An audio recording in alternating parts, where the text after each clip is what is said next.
আমাদের 4BGBর যে দায়িত্বপূর্ণ এলাকা এখানে প্রায় 102 কিলোমিটার সীমান্ত, যেখানে 95 কিলোমিটার স্থল সীমানা এবং 8 কিলোমিটার জল সীমানা আছে মুহুরী নদী এবং ফেনী নদীতে সংশ্লিষ্ট।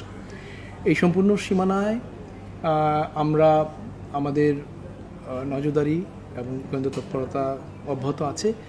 আর আপনারা যেটা আপনি বলেছেন যে এখানে কোনো বিএস কর্তৃক কোনো ধরনের থ্রেড বা কোনো ধরনের পরীক্ষা বা ট্রেন্স করা হয়েছে কিনা, এখন পর্যন্ত সে ধরনের কোনো আলামত আমরা লক্ষ্য করিনি।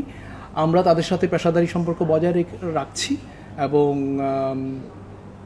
এ ধরনের কোনো সম্ভাবনা আমরা এখনও দেখছি না। আমার ভবিষ্যতে এটা সময় বলে দিবে। আপনারা জানেন যে বর্তমান প্রেক্ষাপটে আমাদের সীমান্ত অঞ্চলে পূর্বের তুলনায় টহল তৎপরতা এবং গোয়েন্দা তৎপরতা বৃদ্ধি পেয়েছে। ইতিমধ্যে আমরা জানি যে সীমান্তের বিভিন্ন অঞ্চলে কিছু পুশিনের ঘটনা ঘটেছে।